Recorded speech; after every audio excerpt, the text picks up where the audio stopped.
నమస్తే. Welcome to Suman TV. So, weight loss అనేసరికి మనకి సోషల్ మీడియా ఓపెన్ చేస్తే చాలా రకాల డైట్‌లు మనకి కనిపిస్తూ ఉంటాయి. బట్ ఏ డైట్‌ని ఎలా ఫాలో అవ్వాలి అనే విషయం తెలియక అందరికి ఒక్కొక్కరికి ఒక్కొక్క రకమైనటువంటి రిజల్ట్ అనేది కనిపిస్తూ ఉంటుంది. అసలు మనం తీసుకున్నటువంటి డైట్ ఏ రకంగా మనం ఫాలో అవ్వాల్సి ఉంటుంది? ఆ కన్సిస్టెన్సీ ఎలా మెయింటైన్ చేయాలి? అండ్ వెయిట్ లాస్ అయిన తర్వాత కూడా ఆ వెయిట్ మేనేజ్‌మెంట్ చేయటం అనేది కూడా చాలా మందికి ఒక పెద్ద సవాల్‌గా మారిపోతూ ఉంటుంది. దాన్ని ఏ రకంగా మెయింటైన్ చేస్తూ వెళ్ళాలి? ఈ విషయాలన్నీ డిస్కస్ చేసేద్దాం. ఈ విషయాన్ని డిస్కస్ చేసేందుకు మనతో పాటు ఉన్నారు స్పార్కల్స్ నుంచి సీనియర్ డైటీషియన్ వినీలా గారు. హలో అండి. ఆ! ఎలా హాయ్. ఉన్నారు? బాగున్నాను. మీరెలా ఉన్నారు? Yeah! Good ma'am. Ma'am, weight loss అనేటప్పుడు ఖచ్చితంగా అందరూ ఏమనుకుంటారంటే ఫుడ్‌ని అనేది పక్కన పెట్టేస్తే ఆటోమేటిక్‌గా వెయిట్ లాస్ అయిపోతాం. క్రాష్ డైట్‌లు అనేవి చాలా ఎక్కువ మంది ఫాలో అవుతుంటారు. ఎందుకంటే తొందరగా వెయిట్ లాస్ అనేది అయిపోతుందని. నిజానికి ఫుడ్ అనేది పూర్తిగా మానేస్తే ఎలాంటి ఎఫెక్ట్ అనేది ఉంటుంది? చాలా మందికి తెలియనిదేంటంటే అంటే క్యాలరీస్ ఎక్కువ బాగా లో చేసేసుకుంటే ఫాస్ట్‌గా తగ్గుతాము అనుకుంటారు. But depends on your metabolic rate we need to reduce the calories. Hmm. అసలు ఈ మెటబాలిక్ రేట్ ఎలా వర్క్ అవుతుందనేది ముందు మీరు తెలుసుకోవాలి. హ్మ్. అంటే నేనైతే నా క్లయింట్స్‌ది నేను I'll be following up with my juniors and me all the things will happen. కానీ యాక్చువల్‌గా ప్రోటీన్ ఎంత తీసుకోవాలి, ఫ్యాట్ ఎంత తీసుకోవాలనేది వెరీ ఇంపార్టెంట్.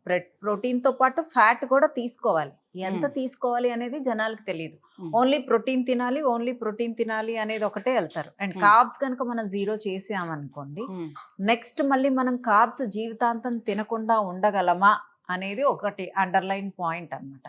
హ్మ్. కార్బ్స్ మోడరేట్‌గా తీసుకుంటూ ఫ్యాట్స్ అండ్ ప్రోటీన్ కాంబినేషన్‌లో క్యాలరీ కౌంట్స్ హ్మ్.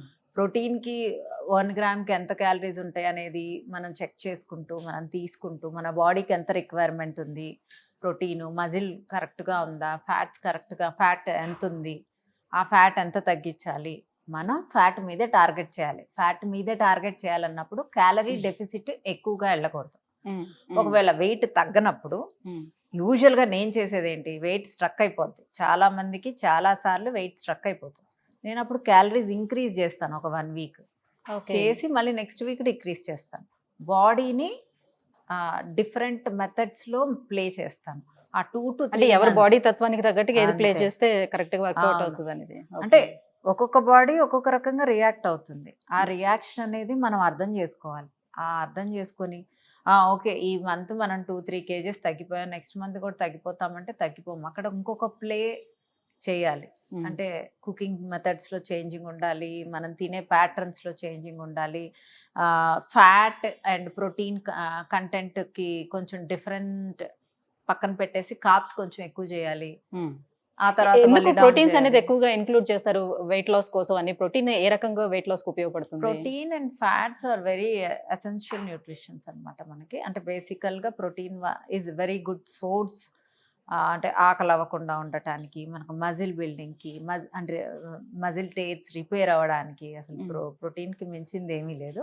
Added with fats. Hmm. Fat is very important. అంటే ప్రోటీన్ ఇప్పుడు ఫ్యాట్స్ తీసుకుంటే ఇంకా ఎక్కువ ఫ్యాట్ పెరిగిపోతుందేమో అని అనుకుంటారు గదా! ఫ్యాట్స్ అంటే ఏ ఫ్యాట్స్ తీసుకోవాలి హెల్తీ ఇక్కడ? ఫ్యాట్స్. హ్మ్. Fats always healthy fats. Unhealthy fats మనకి అవసరం లేదు. హ్మ్.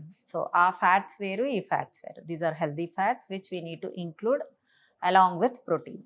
హ్మ్. ఇలా మనం ప్లాన్ చేసుకుంటూ కార్బోహైడ్రేట్స్‌ని మోడరేట్‌గా తీసుకోవాలి. కాంప్లెక్స్ ఎక్కువగా తీసుకుంటూ సింపుల్ కూడా క్లోజ్ చేయకూడదు. ఇది చాలా చాలా చాలా ఫైన్‌గా తీసుకోవాలి సింపుల్ కార్బోహైడ్రేట్స్. అలా తీసుకుంటూ విటమిన్స్ అన్నిటిని బ్యాలెన్స్ చేసుకుంటూ ఒక 10 డేస్ మీల్ ప్లాన్‌లో అన్ని విటమిన్స్ మనం వాటర్ సాల్యుబుల్ విటమిన్స్ ఉంటాయి. ఫ్యాట్ సాల్యుబుల్ విటమిన్స్ ఉంటాయి. ఏ విటమిన్స్ ఎప్పుడు డైలీ ఏది కావాలి? ఏ విటమిన్ మనం ఇంక్లూడ్ చేసుకోవాలి అనే దాన్ని బట్టి ప్లాన్ చేసుకొని హ్మ్. దానికి అకార్డింగ్‌గా తగ్గింది. క్యాలరీ డెఫిసిట్ కూడా ఎక్కువగా చేయకుండా హ్మ్. మెటబాలిక్ రేట్‌ని బూస్ట్ చేసుకుంటూ అంటే 6, 7 కల్లా ఆపేసినా మన మెటబాలిక్ రేట్ బూస్ట్ అవుతది. ఎక్సర్సైజ్ ఎక్కువగా చేసినా మన మెటబాలిక్ రేట్ బూస్ట్ అవుతది. ఓకే. ఫాస్టింగ్స్ ఎంత చేస్తే అంత అవుతది. ప్రాణాయామం చేసినా కూడా our body hmm. Metabolic rate increase అవుద్ది. Okay. Hmm. Hmm. We need to increase our metabolic rate. నా మెటబాలిక్ రేట్ నా క్లయింట్స్‌కైతే నేను 6, 7 కల్లా ఆపేసి తర్వాత ఆపేయమంటాను. ఆకలేస్తే తినమంటాను. హ్మ్. బట్ ఆన్ యావరేజ్‌గా నాకు 1400, 1300 క్యాలరీస్ సరిపోతాయి. నా maintenance calories. But I take more than 1500. Okay. అంటే నా మెటబాలిక్ రేట్ని నేను ఇంక్రీజ్ చేసుకున్నాను. ఓకే.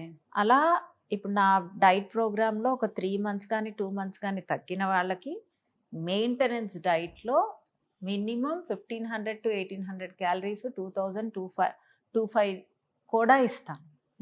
ఇచ్చి 3 days చీట్ మీల్కి వెళ్ళిపోతారు. ఓకే. ఆ చీట్ మీల్లో వాళ్ళు ఫ్రైడ్ ఐటమ్స్ తిన్నా, బిర్యానీస్ తిన్నా, ఐస్ క్రీమ్స్ తిన్నా వెయిట్ మళ్ళీ రీబౌన్స్ అవ్వరు.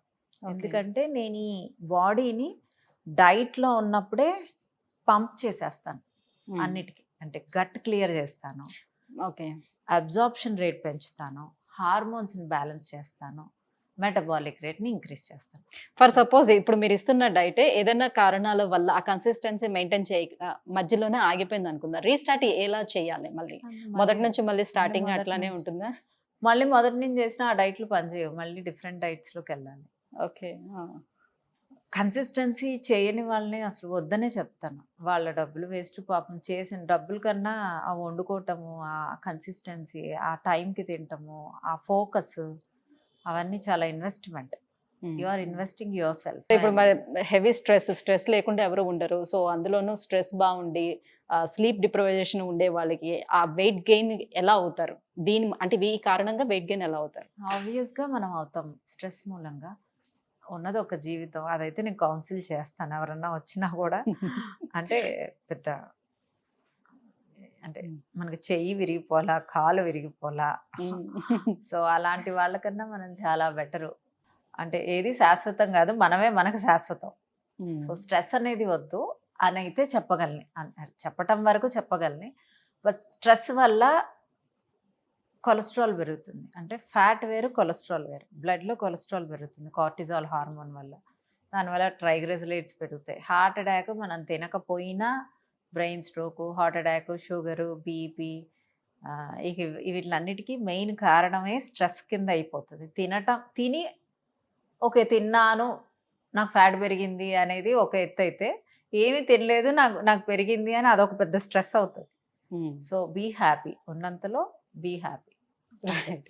Thank you ma'am, thank you so much. So viewers చూస్తున్నారు కదా, సో వెయిట్ లాస్ కోసం డైట్ ఏదైతే తీసుకుంటున్నామో, ఈ డైట్ అనేది ఒక స్ప్రింట్ కాదు, అదొక జర్నీ.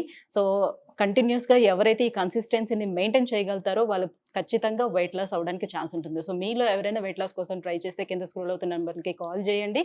సో వి స్పార్కిల్స్ని అప్రోచ్ ఇవ్వండి. Thank you.